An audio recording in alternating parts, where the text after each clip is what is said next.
사랑하는 성도 여러분, 한 주간도 건강하시고 편안하셨는지요?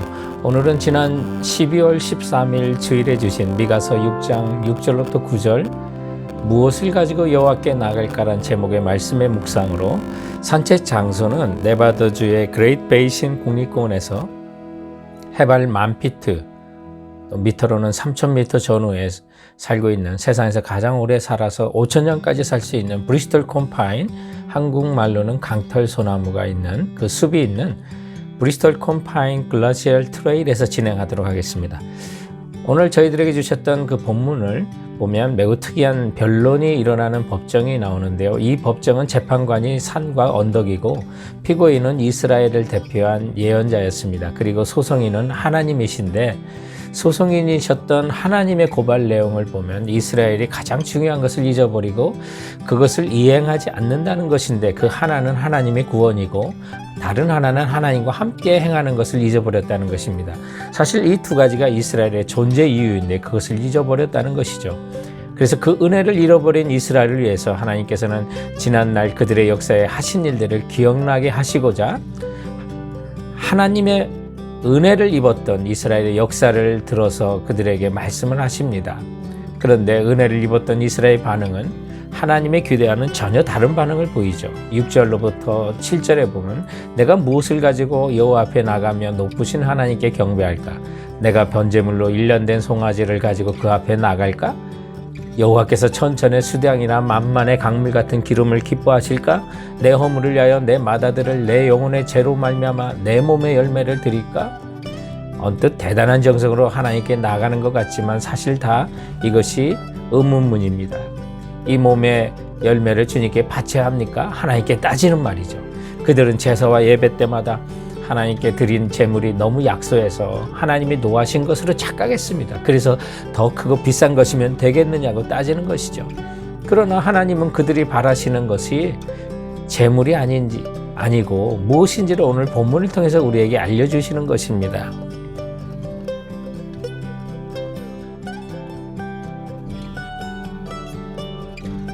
우리가 본문을 통해서 그러면 우리는 무엇을 가지고 하나님께 예비하며 나갈까 알려주는 첫 번째 진리가 있다면 무엇을 가지고가 아닌 어떤 존재가 더 중요하다는 것입니다. 주님이 원하시는 것은 예배드릴 때 우리의 겉생활이 아니라 우리 자신의 중심이 하나님 앞에 받쳐져서 주님이 우리의 사랑의 대상이 되는 것이죠. 그러나 그들은 마음 중심을 하나님께 바치지 않고 바치는 제물의 가치가 크면 하나님이 만족하실까 착각해서 백성들은 그 정도를 더해갑니다. 그래서 첫째는 1년 된 황소를 꺼냅니다. 하나님 앞에 바치는 예물 중에 가장 좋은 최상의 예물이 바로 황소였고요. 개인이 바칠 수 있는 예물 중에 가장 큰 것이었습니다. 그 다음에 천천의 수양과 만만의 강물 같은 기름을 드릴까요? 라고 말합니다. 그리고 한 걸음 더 나가 내 몸의 허물, 내 영혼의 죄를 위하여 내 마다들과 몸의 열매를 하나님께 드릴까요? 라고 하나님께 도발합니다. 내 몸의 열매는 바로 자식인데요. 당시 이방 우상에게 바쳤던 것으로 하나님이 정말 가증히 여기시는 것인데 그 얘기를 꺼내고 있는 것입니다. 그래서 제사와 예배는 하나님의 사랑과 은혜에 감사하며 주님을 사랑하는 마음으로 주 앞에 나오는 것이 중요했는데 저들은 제물의 크기나 종류를 따지고 있었던 거예요. 그래서 정말 하나님이 바라시는 것이 있다면 우리에게 예배 드릴 때마다 성령을 의지한 진실한 마음의 예배를 드리라고 말씀하고 있는 거예요.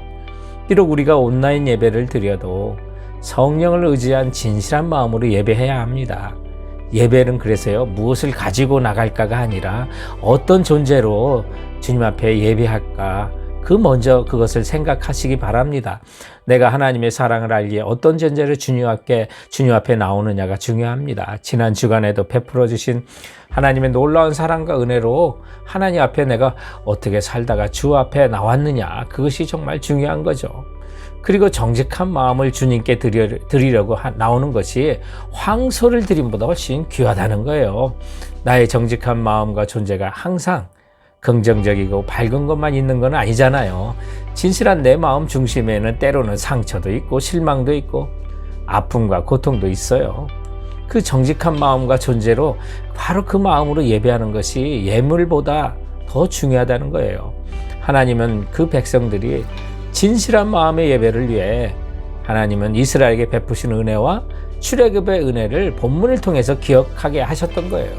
이것은 오늘 우리가 적용한다면 우리에게 어린 양 보혈, 예수 그리스도의 보혈의 피를 기억하면서 예배하라고 하는 거예요. 또한 하나님께서는 독생자라도 아낌없이 내게 주셔서 내 죄와 허물을 용서하신 그 은혜의 깊이와 넓이를 알고 감사하는 마음으로 하나님께 예배하도록 하시는 것이죠. 이런 진실한 마음이 있을 때 많은 예물과 희생의 예배도 예배자에게는 말할 수 없는 주님이 주시는 만족함이 있어요. 하나님이 만족하시니 우리도 만족하는 것이죠. 우리 모두 하나님의 구원의 은혜에 한번 진실함으로 예배드려서요, 성령님이 주시는 자유함과 만족함을 여러분 우리 모두가 누렸으면 합니다.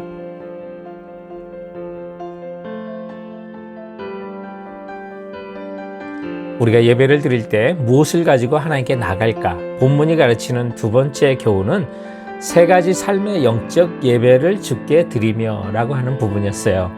하나님은 이제 마음을 다한 참된 예배자라면 하나님을 어떻게 공경하기 위해서 살아야 하는지를 가르쳐 주시는데, 그것이 8절 말씀이었어요. 사람아, 주께서 선한 것이 무엇임을 내게 보이셨나니 여호와께서 내게 구하는 것은 오직 정의를 행하며 인자를 사랑하며 겸손하게 내 하나님과 함께 행하는 것이 아니냐라고 말씀하셨어요. 한마디로 말하면 너희가 주의 말씀의 은혜와 놀라운 십자가의 사랑을 받았다면 예수님이 본을 보이신 삶으로 예배를 드리며 살라고 하시는 거예요. 그 세 가지 말씀이 첫 번째, 오직 정의를 행하며 라고 했잖아요. 우리가 일상의 삶에서 정의의 길을 걸어가는 거예요. 불의를 미워하고, 잠언 21장 15절에 보면 공의를 행하는 것이 의인에게는 즐거움이요 죄인에게는 패망이라고 그랬잖아요. 진정한 평화는요, 하나님의 공의대로 행하고 결단할 때 오는 거예요.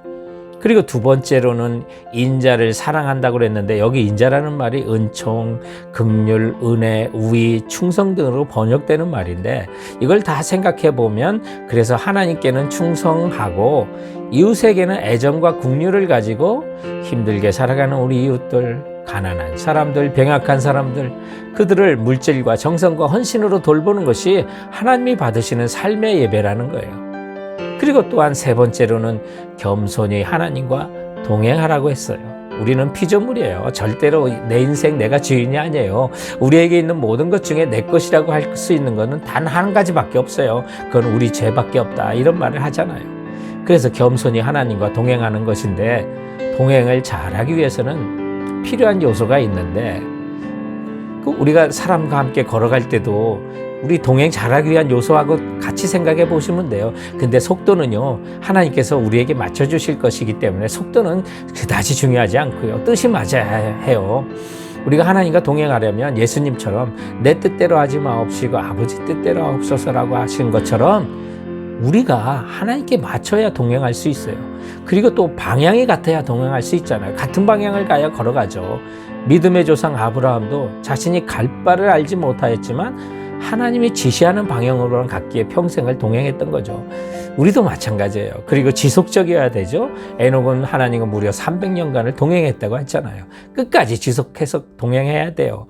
결국 우리가 영이신 하나님과 동행하는 것은 하나님의 말씀을 읽고 매일 묵상하고 암송하고 그 말씀을 삶에 적용하면서 그 말씀과 동행하면요, 우리가 하나님과 동행하는 거예요. 그리고 하나님과 예수님의 영이신 성령님과 우리가 불편하지 않게 걸어가는 인생의 모든 길이 여러분 하나님과 동행하는 최선의 길인 걸 기억하시기 바랍니다. 저는 지난 주일 설교를 네바다주 그레이트 베이신 국립공원에서 가장 오래 사는 나무인 브리스톨 컴파인, 한국 이름으로 강털 소나무를 보고 도전받았던 얘기를 했어요. 이 나무가 5,000년 넘게 사는 나무인데 거기에도 3,000년 넘는 나무들이 즐비했고, 오랜 세월 그 3,000m 정도 되는 10,000피트 전후에 정말 강한 바람, 추위, 온갖 도전을 이겨내고 정말 피부들이 그 껍질이 벗겨지고 그 세월을 버텨온 나무들이 흔적들이 보이더라고요. 근데 그 나무들이 하나님이 거기 심으셨기 때문에, 거기 있으라고 했기 때문에 정말 충성스럽게 몇천 년을 버티는 그 나무들을 보고 참 도전을 많이 받았어요. 코로나 19로 힘들지만 우리도 이 시험을 이겨내고 주어진 환경에서 최선을 다해 사명을 다하겠다는 생각을 했어요.